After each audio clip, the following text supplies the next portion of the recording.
waiting for, I've got a blank screen here. I'm waiting for the,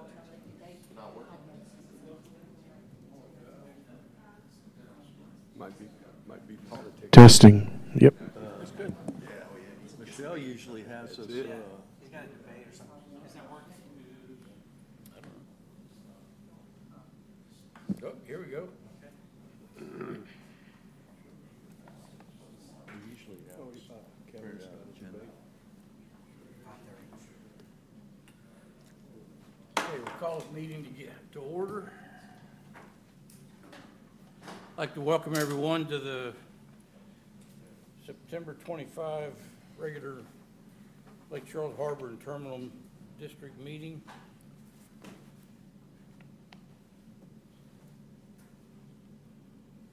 If I can get the right agenda here.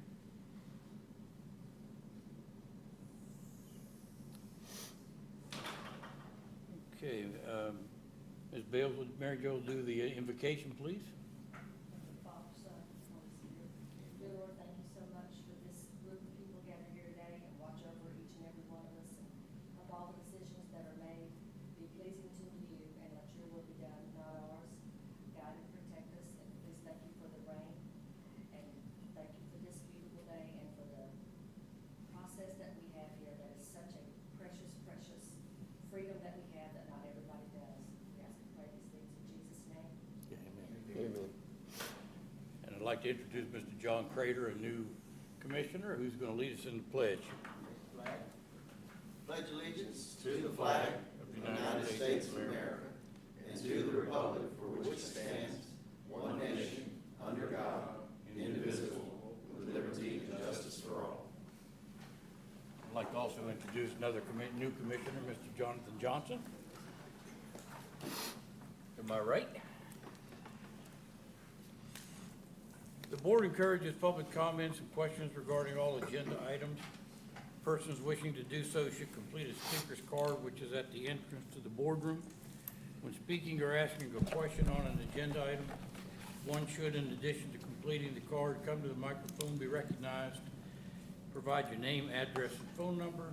Comments by individual will be limited to 3 minutes.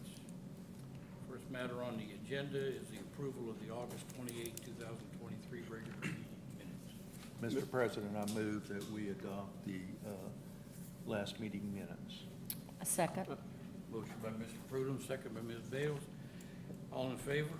Aye. Any opposed? Minutes are approved.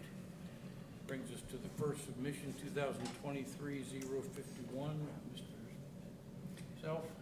Yes, Mr. President. Staff recommends the Board of Commissioners to authorize the Executive Director to accept the lowest responsive bid from Alfred Palma LLC for the BT1 storage expansion and to amend the 2023 capital budget. This project, again, relates to expanding our storage capacity for petroleum coke at BT1. We advertised in July of this year, received 4 responsive bids. The low bid was Alfred Palma LLC in the amount of $9.5 million. This project is in line with our strategic plan, but it also is going to help out with dust mitigation at BT1. We'll be installing wind fences to prevent petcoke from blowing. Drift, yeah. And one other really quick point, 2 more quick points. About $8.7 million of this project is funded through Ports Priority Program. The original engineer's estimate was about $11.2 million, so we're well below the engineering estimate. No contingency? $1 million contingency, it was $9.5 million plus $1 million contingency for a total of $10.5 million. Still a win. Yeah. Have a resolution? Motion? Mr. President, I move adoption of 2023-051. Second? Second. Motion by Mr. Creelo, second by Mr. Prudhomme. Any discussion? One question, Ricky, when we did the budget and we budgeted the $7 million, was the port's priority amount known at that time, or that came later? Now, this, as I recall, Nick, this project, that original Ports Priority funding was not known because it was dedicated to another project, and we were able to apply move it to this. to move it to this project. Is that correct, Nick? Yes, that's correct. Yeah, and as you said, we didn't know that revised amount yet when we did the budget. And just to clarify, because it's going to come up on the next submission, we show a budget of 7 million on this submission. The following submission, we show a budget of 8.5. In the capital budget book, the budget does show 8.5, but we had to subtract out the engineering fee and the stacker or reclaimer that we previously purchased, also under this capital project number, which is why we reflect only 7 million on this one, but the others we show the 8.5 original. on the Right. next. Yes, sir. Okay. It's a more conservative approach. Thank you. Are there additional questions or discussion? Hearing none, all in favor? Aye. Any opposed? Ayes have it. Brings us to submission 2023-052 regarding BT1 expansion. Mr. Self? Yes, sir. Staff certifies that public bid laws were followed to accept the low bid of $9.5 million plus contingency of $1 million for a total of $10.5 million for construction of the BT1 storage expansion. Because there are porch priority funds tied to this project, we have to certify that we followed the public bid law. And this is a certification that we're presenting to y'all for your approval. Any discussion? Well, you need a motion. I need a motion, I'm sorry. You got it. I'm ahead of myself. So moved. Second? Second. Motion by Mr. Prudham, second, I know by Ms. Bales. Any discussion? All in favor? Aye. Any opposed? Passes. Submission 2023-053. Mr. Self? Continuing the same project, staff requests the Board of Commissioners to authorize the Executive Director to amend Resolution 2022-057 for engineering services with Duhon and Pleasant Consulting Engineers for the BT1 storage pad. The engineering fee on the fee curve that was originally calculated was based upon $8.5 million. Obviously, when we went out for bid, we came back at $9.5 million. State law requires that we adjust the amount that we pay the engineer based on the increased amount on the bid, $9.5 million, based on the fee curve. Am I correct? That's correct. Fee curve. Purely based on the fee curve. Have a motion? I'll move, Mr. President, adoption of 2023-053. Second. Motion by Mr. Creelow, second by Mr. Prudham. Any questions or discussion on this submission? All in favor? Aye. Any opposed? Adopted. That brings us to 2023-054. Mr. Self. Yes, staff requests the Board of Commissioners to authorize the Executive Director to increase engineering services fee with Meyer and Associates, Inc. for the City Docks Rail Crossing Rehabilitation. This is very similar to the previous submission for a different project, though. The amount that, the fee that was to be paid to Meyer was based on available funds for construction of $750,000. When we went out for bid on this project, it was $1.3 million, which increases based upon the fee curve, the amount to be paid to Meyer by $43,762. We have a motion. Mr. President, I move adoption 2023-054. Second. Ms. Bales. Ms. Bales. Okay, we have a motion by Mr. Creelow, second by Ms. Bales. Any discussion or questions regarding this matter? Again, hearing none, all in favor? Aye. Any opposed? Matter is adopted. I don't see any further submissions coming from the board. All right, whoops. Brings us to the August briefing note. Cameron? Yes, sir. So for the month ended August 31st, 2023, we generated revenues of $2.7 million, which was unfavorable about $700,000. For the first time this year, we actually saw lower than budgeted tonnages, and we also had an adjustment related to the GASB 87 lease accounting GASB. Expenses were $2.9 million, also unfavorable about $300,000. We continue to see those higher insurance premiums. We also had some unforeseen maintenance expenses driving that unfavorable variance. Depreciation expense was 1.2 million, which was 200,000 favorable. That's simply due to the timing of completion of some of our projects. Non-operating revenues and expenses were 700,000. Continues to be favorable, about 300,000 due to those higher interest income. EBITDA, we actually yielded a loss of about 100,000, but we still had 500,000 favorable, or cash flow of 500,000. So still positive cash flow. On the balance sheet, I'll go into some of those details because we do have two new members on the board. Unrestricted cash from December all the way through August went down about 18.7 million. A lot of that's due to the repairs that are ongoing from the hurricane. We also have a P3 for the Calcasieu Ship Channel that we pay into. We paid 2.5 million into that, so that's decreasing the cash, and then our insurance premiums. Restricted cash went up 2.3 million. We actually hold the cash on behalf of the P3, so some of that obviously is restricted. We can't spend that, so we hold funds on behalf of that. Cameron, yes. excuse me, can you kind of explain to the new members what the P3? It's a public-private partnership between us, the state, and the industries along the Calcasieu Ship Channel. We hold the funds. We pay 2.5 into it. Industry pays 2.5 into it, and the state pays 5 million into it. And those funds are used for kind of beneficial use projects along the Calcasieu Ship Channel.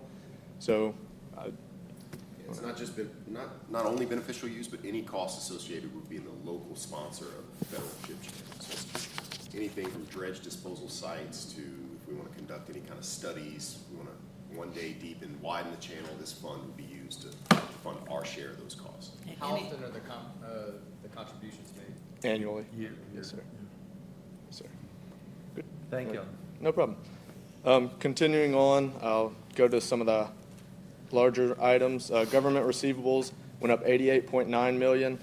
We have obviously ongoing FEMA and GOSEP projects. A large portion of those have been obligated this year, so we have a large amount of receivable from government funds.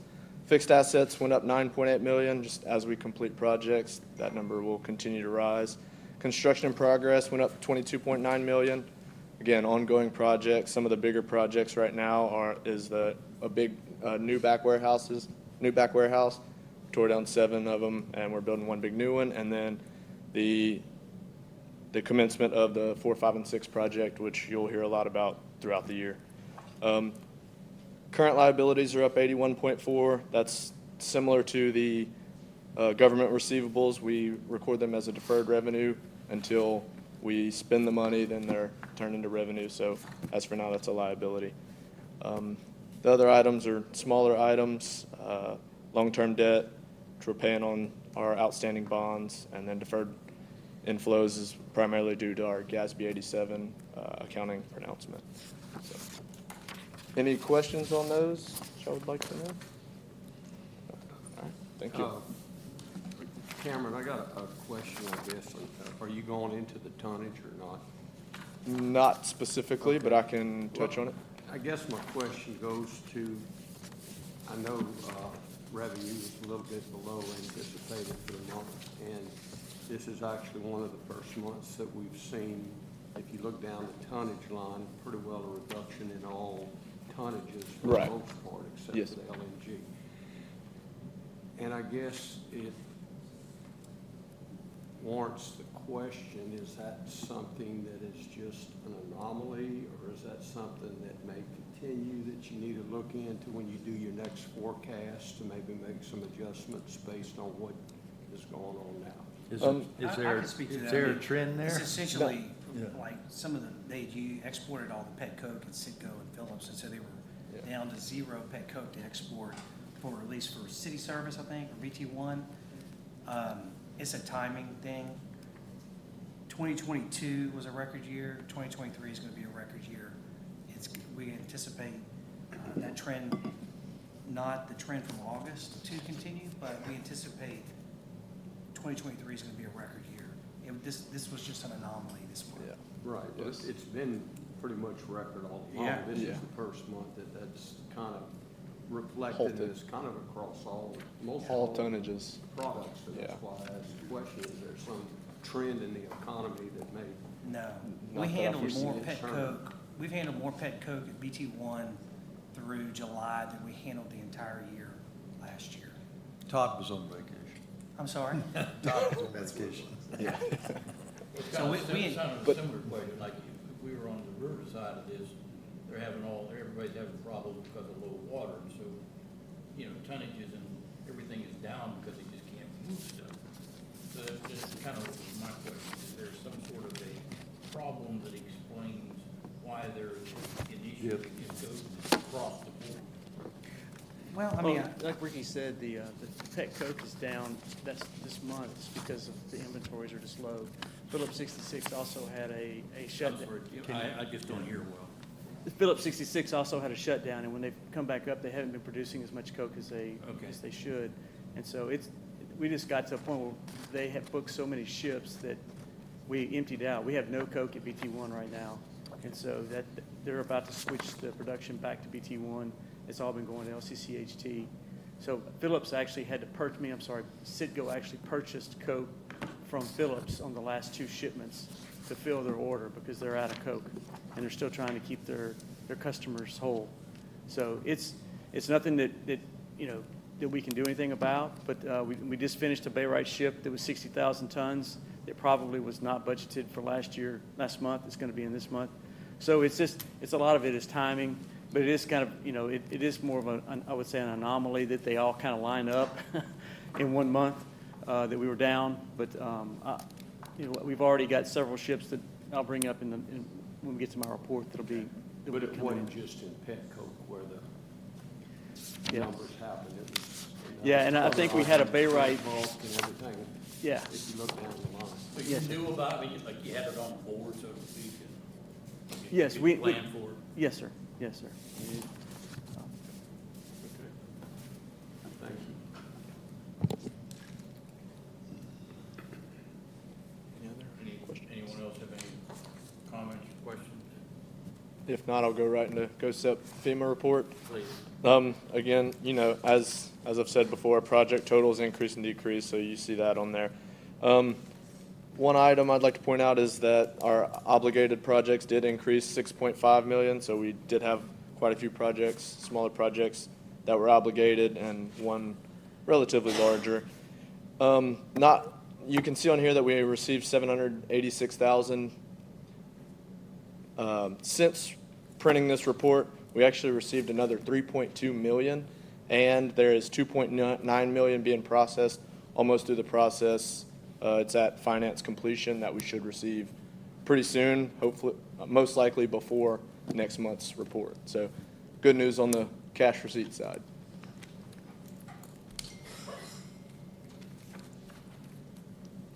Any questions on the GOSEP report? And then I'll go into my monthly report.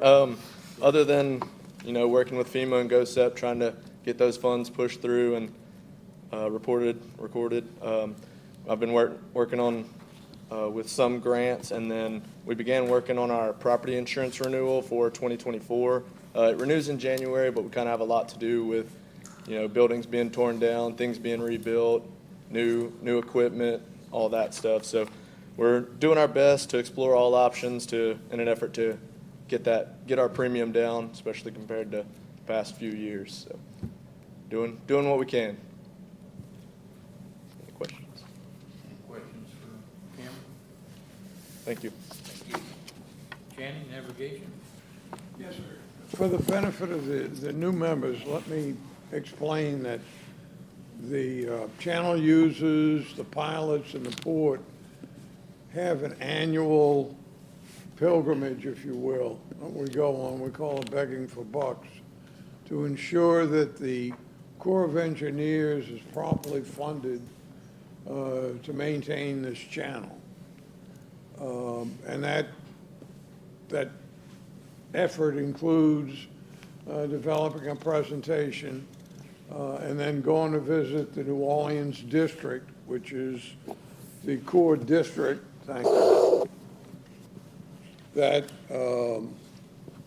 has jurisdiction over Lake Charles.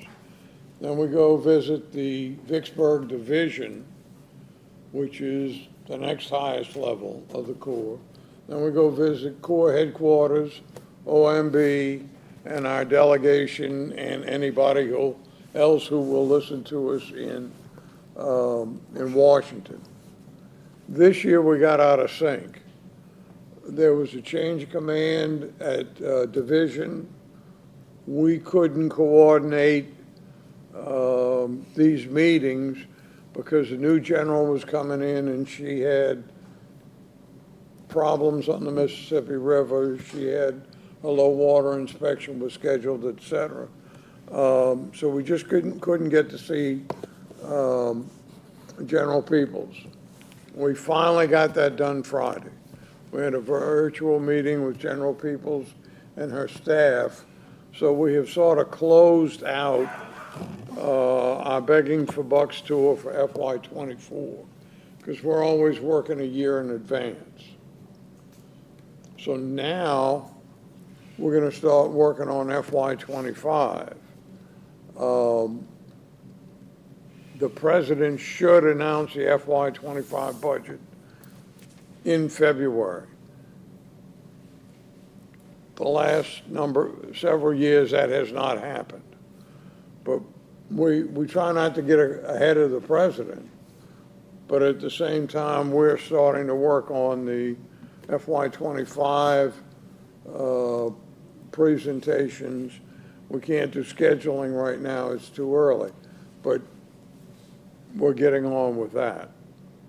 So that gives you a little background on what it is we do to try and make sure that we're getting funded properly.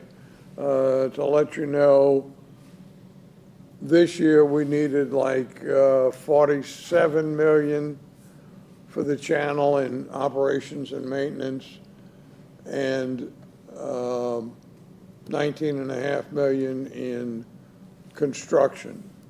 The construction is where the 3P that John was talking about comes into play, because since 1962 and earlier than that, Lake Charles Harbor and Terminal District has been the state designated sponsor for the non-federal sponsor for the Calcasieu Ship Channel. For many years, that didn't cost anything.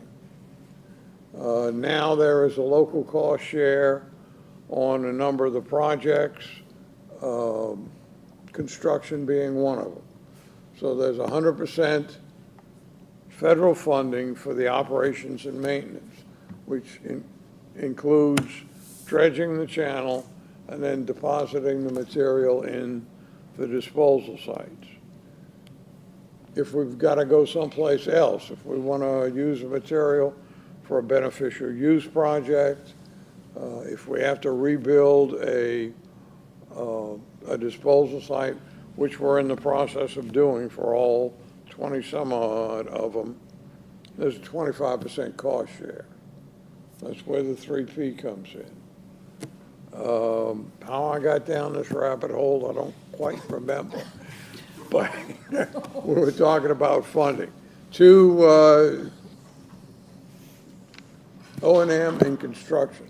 So we got in the president's budget and in the two budgets that were passed by the House and the Senate, each one of them passed a budget. There's the same amount, like 36.8 million. We needed 47.1, so we're short there.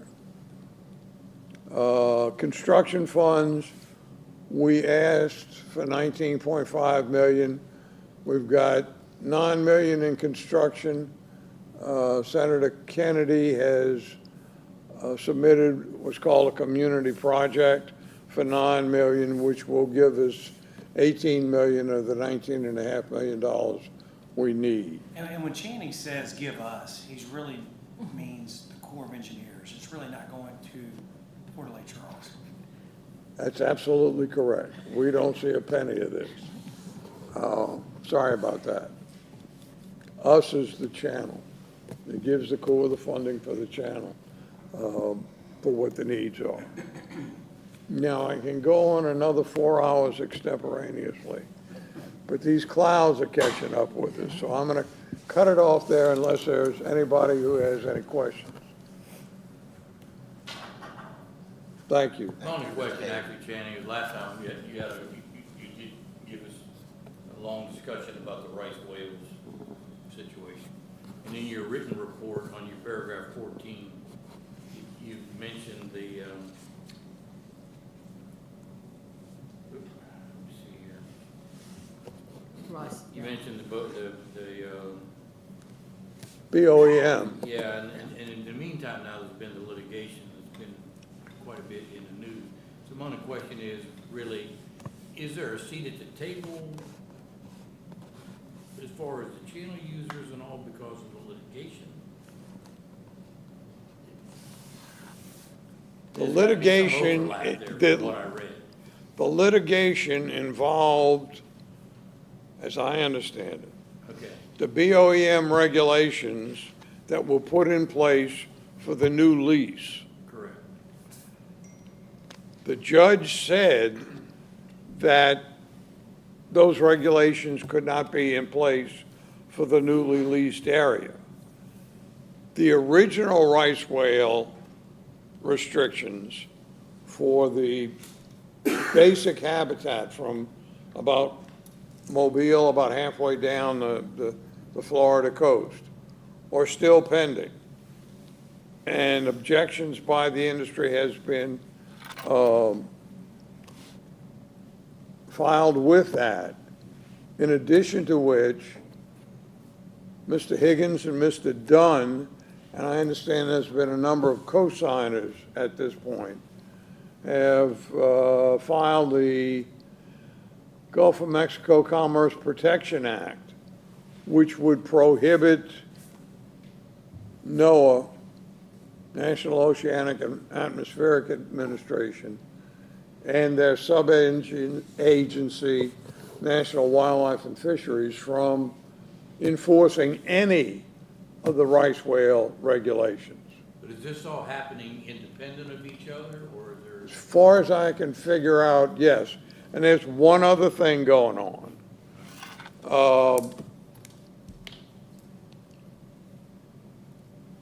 National Wildlife and Fisheries is trying to designate an area that encompasses Brownsville all the way over to Mobile as the Rice's whale habitat without any vessel restrictions on it. But we know they're just teeing up the ball. So we are in the process of filing objections to the extension of the habitat based on the fact that we know what's coming next. If Representatives Higgins and Dunn are successful, all of this goes away and their bill is passed, which we would hope that it is passed, the Higgins-Dunn bill. We believe that there are other ways of protecting these whales by the use of technology and to limit vessels to a 10-knot speed limit, because big vessels can't slow down. They need a certain amount of water passing their rudder in order to be maneuverable. We cannot slow down. And if they put in a no-night transit area on the Rice's whale habitat, that means that there will be no maritime commerce at night in the Gulf of Mexico, because it's going to have to stop, because this crescent goes from Brownsville now all the way to the tip of Florida. Thank you, Channing. You want to have anything else? Thank you. Todd? Yes, sir. Recently at City Docks, we discharged a aluminum hydrate barge. We did a cargo transfer for about 14,000 tons. They've loaded 4 barges at the turning basin of bulk rough rice. They had a ship, liquid ship of sodium hydrosulfide at City Docks, and a project cargo shipment for Venture Global. It's about 645 tons. And then 2 lumber shipments that were about 30,000 cubic meters. On the schedule, we've got aluminum hydrate ship that's about 28,000, and another lumber ship that's about 10,000 cubic meters. At BT1 recently, we did 3 coke ships, about 56,000 tons. We unloaded 3 rutile barges and about a 70,000 ton barite ship. So on the schedule, we have 3 coke ships, a calcine barge and ship, and a rutile ship it's been finishing up right now. We also had a ship at BT4 with limestone. As we said with the pet coke, for the year to date, everything at BT1 is up very high, but right now the inventory is just gone. So hopefully things will get picked up. It's not going to be a huge increase for this next month, but it should be moving back up as they create inventory. But they're trying to load as much as they can, as fast as they can, and they'll want to keep their inventories low for the end of the year for tax purposes. And Todd, So- I don't think I heard you say, did you mention the industrial canal? Yeah, about the rough rice barges? No, also the project cargo. Yeah, today at Industrial Canal, it wasn't just today, it was last week also. There was 4 modules loaded out of the Industrial Canal from Shaw that were manufactured south of town. So they've got about 32 modules they'll be moving out. So that should go on through the first of the year. That's the first activity from them in some time. Yes. By water. By water, They've been, yeah. they've been building the modules and trucking them out. Trucking them out. Yeah. Yes. Yeah. So, if you have any questions, I'd be happy to answer. Anything? Thank you, sir. Yeah, I don't see Terrence. Terrence is, Breakbulk Houston starts tomorrow morning, so he went along with some other folks to get set up there.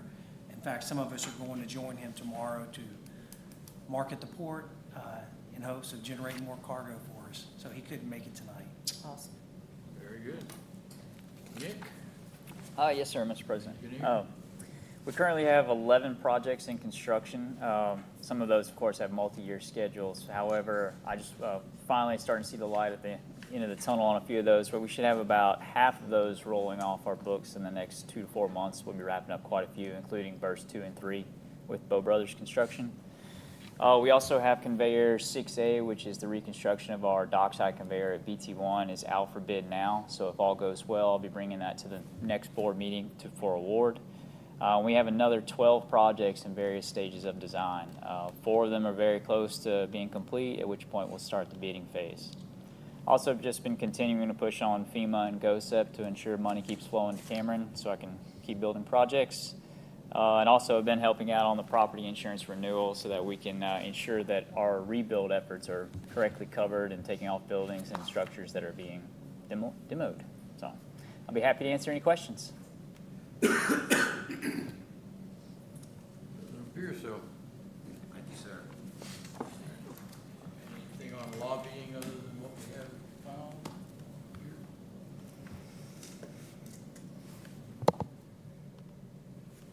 Any other matters to come before the board? Motion for executive session?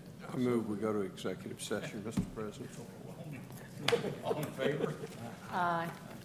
Yeah, but for the record, motion by Mr. Freelow, second by Mr. Fruit.